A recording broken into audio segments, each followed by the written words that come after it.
রুকু দেয় দিয়া একটু মাথা আলগি দিয়ে নিচের দিকে জায়গা। এমন ভদ্রলোক দেখছেন কোনোদিন? আমি দেখছি। সেজদা দেয় একটা দিয়া মাথাটা একটু আলগি দিয়ে আরেকটা মারে, দুইটা সেজদা। কার লগে বাটফারি করেন? সিটারি? কি ধরনের সেজদা দিলেন? মস্কারি করেন?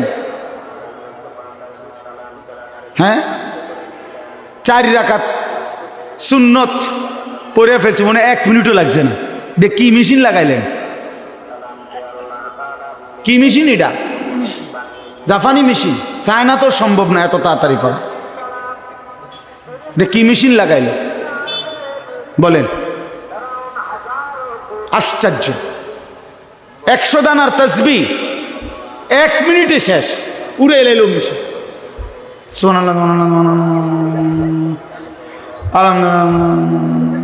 আল্লাহ, এটা কি ফাইজলামি? এগুলো এটা মস্কারি না, এটা তামাশা না। রাসূলুল্লাহ সাল্লাল্লাহু আলাইহি ওয়াসাল্লাম এভাবে তাসবিহ পড়তেন। আম্মা জান আয়েশা রাদিয়াল্লাহু তাআলা আনহা বলেন, রাত গভীরে নবী সাল্লাল্লাহু আলাইহি সাল্লাম এত লম্বা সেজদা দিতেন, মাঝে মাঝে আমি ভাবতাম নবী সাল্লাল্লাহু আলাইহি সাল্লামের ইন্তেকাল হলো কিনা সেজদা অবস্থায়। এই জন্য পায়ের পিছনে আঙ্গুলের মধ্যে আমি আঙ্গুল লাগাইয়া স্পর্শ করতাম তিনি জীবিত আছেন কিনা। তা আপনি এত লম্বা সেজদা না দেন, কিন্তু সুন্নত মোতাবেক যেতটুকু সেজদা এটুকুও দিবেন না। 2 সেজদার মাঝখানে সোজা হইয়া বসা, এটা তো ওয়াজিব। রুকু থেকে সোজা হয়ে দাঁড়ানো, এটা তো ওয়াজিব, এটা ছেড়ে দিলেন। আর তাসবিহ এবং নামাজ এত দ্রুত কেমনি শেষ করলেন? আল্লাহ নবী সাল্লাল্লাহু আলাইহি সাল্লামের হাদিস আমি নিজে পড়াইছি বাপ। নবী সাল্লাল্লাহু আলাইহি সাল্লাম বলছে, তিলকা সালাতুল মুনাফিক, তিলকা সালাতুল মুনাফিক, তিলকা সালাতুল মুনাফিক। 3 বার বলছে একটা কথা। ওই নামাজ মুনাফিকের নামাজ, ওই নামাজ মুনাফিকের নামাজ, ওই নামাজ মুনাফিকের নামাজ। কামা ফানাক্কারা আরবাআন লা ইয়াযকুরুনাল্লাহা ইল্লা কালিলা। নবীজি বলেন, যে দাঁড়াইলো আর 4 রাকাত নামাজ যেন 4টা ঠোকর মারলো, ঠিক মতো আল্লাহর জিকির তাসবিহগুলো আদায় করলো না, এটা মুনাফিকের নামাজ। মুনাফিকের নামাজ, ইমানদারের নামাজ না। কোরআন শরীফে আল্লাহ তাআলা স্পষ্ট, কোরআন শরীফে আছে মুনাফিকের প্রথম চিহ্ন। মুনাফিকের হাদিসেও চিহ্ন আছে, কোরআনেও আছে। আল্লাহ তাআলা বলছে মুনাফিকের 1 নম্বর চিহ্ন কি? কোরআনে বলছে, ওয়া ইযা কামু ইলাস সালাতি কামু কুসালা। মুনাফিক কাকে বলে? আল্লাহ কোরআনে বলছে তারা যারা নামাজ আদায় করে অলস ভাবে। নামাজ পড়ে না এটা না, আগেই বলছি যে নামাজ পড়ে না তারে কোনো কি নাই, তে কিচ্ছুই না, তে ফায়জামাও না, ফ্যানও না, হাফ প্যান্টও না, ফুল প্যান্টও না, এটা প্লাস্টিক, এটা বাদ, আগেই বাদ। তারে নিয়ে কোনো কথা নাই, তার কোনো তুলনা নাই। হ্যাঁ, বেনামাজির কোনো তুলনা নাই, এটা জানেন? মানে এই কথাটা বুঝছেন নি? এটার অর্থ কি? বেনামাজির কোনো তুলনা নাই মানে কি? মানে বেনামাজিকে কোনো জানোয়ারের সাথেও তুলনা দিলে ওই জানোয়ারকে অপমান করা। হ্যাঁ, এই জন্য আল্লাহ বলে দিছে বালহুম আদাল, বরং সে জানোয়ারের চাইতেও নিকৃষ্ট। এই জন্য বেনামাজির কোনো তুলনা নাই। তারে ছাগল বললে ছাগল প্রতিবাদ করবে। মহান আল্লাহ কি কি কারণে আমার সাথে তারে তুলনা দিল কি লেগা? যদি এমন হইতো আমারও সেজদার যোগ্যতা দিছেন, তারেও দিছেন, কিন্তু আমিও দেই না, সেও দেয় না, তাইলে না মিলতো? কথা বোঝেন নাই? এ প্রতিবাদ করবে। কুকুর বললে কুকুরে প্রতিবাদ করবে। কুকুর বলবে মহান আল্লাহ পরারে বলেন আমার লোকে তুলনা দিল কেন? এই নাফরমানবে। আমারে আপনি তো সেজদার যোগ্যতাই দেন নাই, তাকে তো দিছেন। কথাটা উড়ে দিয়েন না নিজেরে। বাদ দুগা খাইতে আনলে, মোবাইল টিপতে আনলে, কয়টা টাকা কামাই করলে আর কদ্দুর বইয়ের টেলিভিশন চাইতে আনলে চালাক মনে করেন না। ভাত খাওয়া কোনো অবাক কিছু না। পৃথিবী ভোগ করা এটা কোনো আশ্চর্য, খুব মারাত্মক কিছু না। দুনিয়া জানোয়ার জঙ্গলের হাইওয়ান জানোয়ার দুনিয়া আমাদের চাইতে বেশি ভোগ করে। একটা হাতি, প্রাণীবিদ্যা গবেষকদের কথা হলো, একটি হাতি একদিনে 250 কেজি খাবার খায়, 90 লিটার পানি পান করে। আপনি কি ভোগ করছেন দুনিয়া? একটি তিমি এক লোকমায় 200 জন সামর্থ্যবান মানুষের সমপরিমাণ খাবার খায়। আপনি কি দুনিয়া ভোগ করছেন বেশি? কিতা?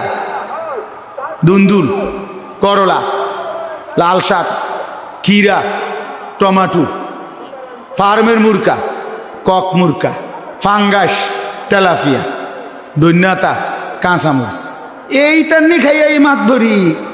বেটা বেউকুফ বেটা। আপনি জঙ্গলের একটা বাঘকে বলেন না, সিংহকে বলেন, দোস্ত আজকে একেবারে বেশি ঝামেলা গেছে, আজকের বেলাটা শুধু তুমি ফাঙ্গাস দিয়া, এই বেলাটা শুধু চালাইয়া নাও, রাইতে আবার গোস্ত দিব, আজকে একটু ঝামেলা। আপনি বলেন না, সিংহ একটা টানা চটকনা দেবো বেটা। আমরা বংশ জীবনে কেউ ফাঙ্গাস খাইনি বেটা। আমরা তো প্রতিদিন গোস্ত ছাড়া কিছু লোকমা দেই না বেটা, খায় অন্য কিছু। তাইলে যে জানোয়ার পৃথিবী আমাদের চাইতে বেশি ভোগ করে, সেই সামান্য দুনিয়া ভোগ করে আল্লাহকে কেমনে ভুলে গেলেন? আখিরাতকে কেমনে ভুলে গেলেন? হায় মুসলমান, নামাজ কেমনে ভুলে গেলেন? ছেলেটা কোনোদিন নামাজ পড়ে না, মুসলমানের ঘরে ঘুমায়। উপযুক্ত ছেলে 14 বছর 16 বছরের কোনোদিন ফজরের নামাজ পড়ে না। আপনি বলতেছেন তারে মানুষ বানাইতেছেন। কি মানুষ বানাইতেছেন মিয়া? কোন যুক্তিতে? এ তো অমানুষ হচ্ছে বেটা। বেনামাজি মানুষ হয় কেমনে আবার?